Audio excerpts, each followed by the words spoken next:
October 1st, 331 BCE, northern Mesopotamia. 40,000 Macedonians stand against 250,000 Persian troops. The odds? 6-1, maybe worse.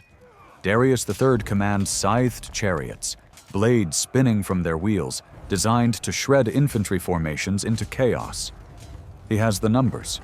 He chose the ground, a flat plain where his cavalry superiority should be unstoppable. He has war elephants in reserve.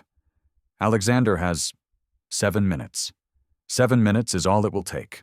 One cavalry charge, 200 meters, and the largest empire on earth, spanning from Egypt to India, 200 years old, never conquered, will begin its collapse. Here's what nobody tells you. This wasn't won by superior tactics or better formations. The Persians broke through the Macedonian line. Their chariots should have worked. Their numbers should have won. Instead, one geometric moment, one gap in the line, one wedge of horsemen aimed at one man, and everything falls apart.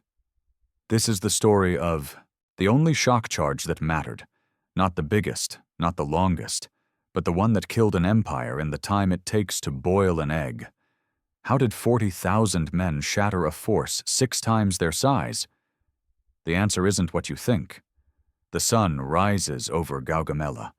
The plain stretches flat in every direction. No trees, no hills, no cover.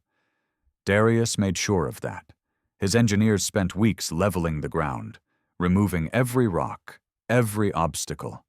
This battlefield is a killing floor designed for one thing: Persian dominance. This is Darius's 3rd attempt to stop Alexander. He lost at Granicus. He lost at Issus. He won't lose here. Not on ground he chose. Not with these numbers. Look at what he's assembled. Cavalry from every corner of the empire. Bactrians, Scythians, Cappadocians, the elite Persian immortals. 10,000 of them, the empire's finest. War elephants waiting in reserve, their handlers ready. And the chariots.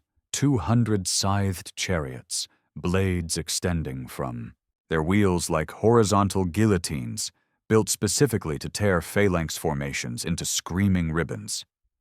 Now look at Alexander's side. 40,000 men, maybe 47,000. They've marched thousands of miles from home. They're outnumbered, outflanked before the battle even starts, and standing on terrain that favors everything Persia has. Conventional wisdom says they should lose. The math says they should lose. History, up to this point, says armies this outnumbered don't win. They get surrounded and annihilated. So what happens next defies explanation. Unless you understand one thing. Alexander isn't here to fight a battle. He's here to solve a geometry problem. The first move makes no sense. Battle lines form.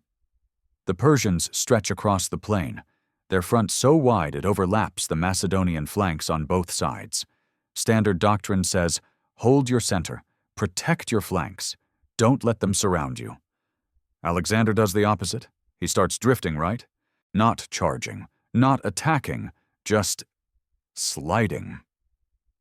His entire line shifts sideways across the plain, angling away from the Persian center. Why? Darius commanders see it immediately.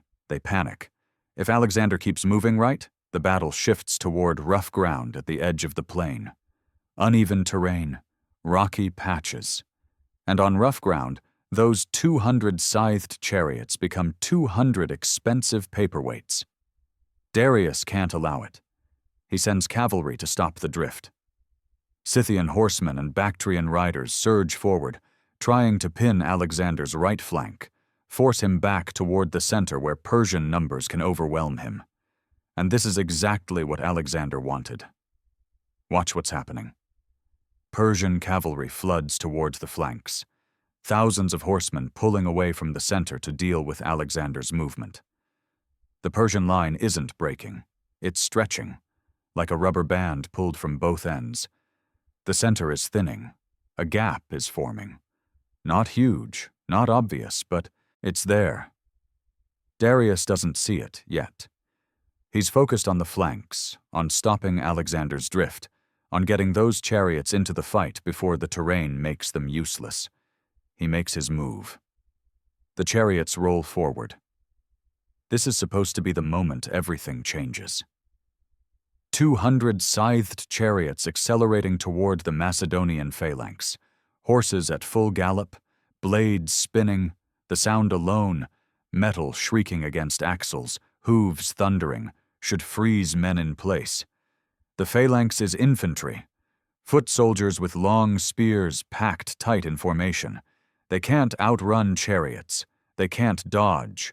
The blades will carve through their ranks like scythes through wheat, and once the formation breaks, Persian cavalry will pour through and it's over. That's the plan. Here's what actually happens. Alexander's light infantry, Agrianians, javelin men, skirmishers, don't wait for the chariots to hit. They sprint forward toward the chariots, throwing javelins at the horses. The drivers. Some grab the reins and drag themselves onto the platforms, killing drivers hand to hand.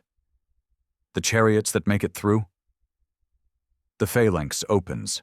Soldiers step aside, creating lanes. Chariots barrel through empty gaps, blades cutting nothing but air, and behind the phalanx more soldiers wait. The chariots that survived the approach get butchered from behind. 200 chariots. Darius's formation breaker, his terror weapon, gone, wasted. Minutes burned, men lost, and the Macedonian line stands exactly where it stood before. But worse than the tactical failure is what it cost. Time. While the chariots charged and died, Persian cavalry kept flooding toward the flanks. The center kept stretching, the gap kept widening, and Alexander watched, waited, measured. The gap is open, not wide, maybe a few hundred meters where the Persian line has thinned. Cavalry units that should be holding the center are out on the flanks, chasing Alexander's drift. The chariots that should have shattered Macedonian discipline are dead in the dust behind enemy lines. Darius still commands 250,000 men. His line still stretches beyond Alexander's on both sides. By every conventional measure, Persia is still winning. But Alexander doesn't see a battle anymore. He sees a door. And behind that door stands one man, the only man who matters. What happens next takes 7 minutes, maybe less, and it will end 200 years of Persian dominance over the known world. Alexander doesn't order a general advance. He doesn't push his whole line forward. That would take too long, spread his forces thin, give Darius time to react and close the gap. Instead, he does something surgical. He forms a wedge. The companion cavalry, Alexander's elite shock troops, the finest horsemen in the ancient world, arrange themselves into a triangle. Alexander at the tip, his best riders packed tight behind him. Adjacent infantry units angle in to protect the flanks of the formation. This isn't a charge designed to break a line. This is a spear designed to hit one target. Darius. The geometry is precise. The wedge is narrow enough to fit through the gap, dense enough to punch through any resistance, fast enough that nobody can react in time. Every rider knows the target. Every man understands. We're not fighting the army. We're killing the king. Alexander raises his arm. The signal. And then the companions move. 200 meters. That's the distance. A football field and a half. At full gallop, a cavalry charge covers that in under a minute. The sound hits first. Thousands of hooves. The Macedonian battle cry, "Alalalai," rising from the wedge as it accelerates. Dust exploding upward, a brown cloud swallowing the formation, and through that cloud, the glint of Alexander's helmet driving straight at the Persian center. The Persians in the gap see it coming. Some try to form up. Some turn to run. Most don't have time to do either. The wedge hits the Persian line like a hammer hitting glass. Cavalry aren't supposed to charge into infantry. Horses won't do it. They'll pull up, veer away, refuse the impact. But the companions aren't hitting a solid wall. They're hitting a stretched, thinned, already compromised section of troops who weren't expecting a direct assault. Men go down. Horses barrel through. The wedge doesn't slow, and now Darius can see them. Put yourself on that chariot. You're the king of kings, ruler of the largest empire on earth. You've assembled a force that outnumbers your enemy 6-1. You chose this ground. You built this army specifically to crush Alexander once and for all. And now you see dust rising from your own center, screaming. The unmistakable chaos of a formation collapsing. And through that chaos, a wedge of cavalry driving straight at you. Not at your army, at you. Alexander is close enough now that Darius can see his face. The ancient sources describe what happens next. Arrian says, terror spread around Darius. The Persian king's guard tries to form a barrier, elite soldiers throwing themselves between their monarch and the oncoming wedge. It doesn't matter. The companions cut through. Alexander is killing men himself now, lance and sword, carving toward the royal chariot. The gap between them shrinks to meters, and Darius makes a choice. He runs. Cowardice? That's what the Greek historians called it. For 2,000 years, Darius III has been remembered as the king who fled, the coward who lost an empire because he couldn't hold his nerve. But think about what's actually happening. The Persian Empire has no clear succession. If Darius dies here, right now on this chariot, the empire fractures, civil war, chaos. Every satrap with an army becomes a potential king. The realm his ancestors built over 2 centuries tears itself apart before Alexander can even claim it. Darius doesn't run because he's afraid. He runs because he's the empire. As long as he lives, Persia lives. He can raise another army. He can fight another day, but only if he survives the next 60 seconds. His chariot wheels around. The royal guard closes behind him, buying time, dying by the dozen as the companions push through. Darius's driver whips the horses east. The King of Kings flees his own battlefield, and the empire dies anyway. Watch it happen. Watch the collapse ripple outward like cracks in ice. The soldiers nearest Darius see him run. They don't know why. They don't know the strategic calculation. All they see is their god-king fleeing, which means the battle is lost, which means staying means death. They break. The units next to them see men running. Panic spreads. The Persian center, already thinned, already compromised, disintegrates. Thousands of soldiers who were holding firm moments ago now turn and flee. This is how ancient battles work. No radios, no telephones. Command structure is the king. When the king runs, the chain of command shatters. Every unit is suddenly alone, making its own choice. And when your choice is fight surrounded or run, most men run. Within minutes, the Persian center is gone. Not defeated, dissolved. Men streaming east across the plain, throwing down weapons, abandoning positions they were winning. Because here's the thing nobody mentions. Persia was winning elsewhere. The Macedonian left is collapsing. While Alexander charges the center, Persian and Indian cavalry smash into Parmenian's wing. They don't just push it back. They break through entirely. Thousands of Persian horsemen pour through the gap, riding hard for the Macedonian baggage camp.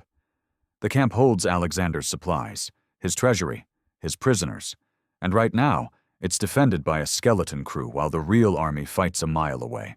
Fighting erupts among the tents. Persian cavalry cutting down camp followers, freeing prisoners, grabbing what plunder they can. For a moment, a long, bloody moment, it looks like Persia might win this battle from behind. Parmenion sends messengers to Alexander. Desperate messages. We're breaking. We need help. Come back. But Alexander is a mile deep in Persian territory, chasing Darius, minutes away from capturing or killing the man whose death would end this war forever. He has to choose. Finish Darius, or save his army. He turns back. The hardest decision of the battle, and Alexander makes it in seconds. Darius escapes into the eastern dust, still alive, still dangerous. But if the Macedonian left collapses, if Parmenian's wing gets destroyed, victory means nothing. You can't hold an empire with half an army. The companions wheel around. They've just charged through the Persian center, killed hundreds, shattered the enemy command structure. And now they're riding back into chaos. The fighting at the baggage camp is brutal. Close quarters, no formations. Persian cavalry who thought they were raiding a supply train suddenly find Alexander's elite cavalry crashing into them from behind. It's slaughter. The Persian breakthrough gets crushed between Parmenions' rallying infantry and Alexander's returning cavalry. Men who thought they'd won find themselves surrounded, cut down in the same camp they were looting minutes before. By the time the dust settles, the Macedonian left has held. Barely. Bloodied, exhausted, pushed to the edge, but intact. And across the plain, where 250,000 Persian soldiers stood that morning, there's nothing left but bodies, abandoned equipment, and the distant shapes of men still running east. The battle is over. The war isn't, not yet. Darius escapes to Bactria, tries to raise another army. But his own generals see the writing on the wall. 6 months later, a satrap named Bessus murders him, stabs the king of kings in a wagon, leaves his body for Alexander to find. The Achaemenid Empire, founded by Cyrus the Great, expanded by Darius I, stretching from Libya to India, ends not with a final battle, but with a backstab in the desert. And it all traces back to 7 minutes on a dusty plain. One cavalry charge, 200 meters, a gap that shouldn't have been there, exploited by a man who saw geometry where others saw chaos. So what actually won this battle? Not the phalanx. The Persians broke through the Macedonian line in multiple places. The phalanx bent, buckled, nearly shattered on the left wing. Not discipline.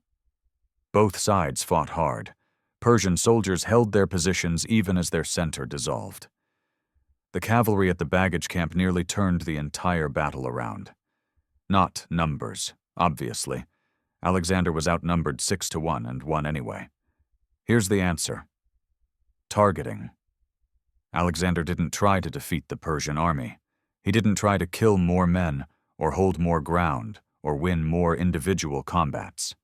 He identified the one node that mattered, Darius, and built his entire battle plan around reaching that node. The rightward drift? Created the gap, the chariot defense, bought time and wasted, Darius's trump card. The wedge charge? Surgical strike, not brute force. Every move funneled toward a single objective. Put Alexander within sword range of the Persian king. Everything else was secondary. This is what makes Gaugamela different from every other ancient battle. Other charges decide local combats. They break one section of a line, create an advantage, contribute to a larger victory. Important, but limited. Alexander's charge didn't decide a combat. It decided a civilization. The entire Persian command structure, the communication network, the chain of authority, the psychological cohesion of 250,000 men, ran through one person. Kill that person or make him run, and the structure collapses. It doesn't matter if you're winning elsewhere. It doesn't matter if your cavalry is looting the enemy camp. When the king flees, the war is over. Alexander understood this. Maybe he was the first commander in history to understand it at this scale.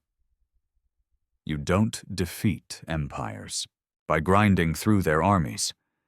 You defeat empires by breaking their center of gravity. One man, one moment, one gap. The Babylonian astronomical diary, a clay tablet written by Persian scribes who had no reason to flatter Alexander, records it simply. The king's troops abandoned him and fled east. Not Darius fled. The troops abandoned him. The collapse was mutual, instantaneous, total. 200 years of Persian power. The empire that had threatened Greece, burned Athens, ruled 50 million people across 3 continents. Gone. Not because Alexander had a better army. Not because Macedonians were braver or Persians were cowards. But because one 25-year-old king understood something his enemy didn't. Battles aren't won by formations. They're won by finding the one moment when geometry and timing align, and having the nerve to bet everything on 200 meters. October 1st, 331 BCE. Dawn. 250,000 Persians stand on a battlefield they chose, with weapons designed to destroy their enemy and every advantage math can provide. Sunset. An empire is dying, a king is running, and 40,000 Macedonians stand in the wreckage of the largest army ever assembled against them. 7 minutes. The time it takes to boil an egg. The time it takes to cross a football field at a gallop. The time it takes to watch one man flee and an entire world change. That's all an empire is, in the end. A structure held together by belief. And belief can shatter in 7 minutes. One gap, one wedge, one man running. And history bends.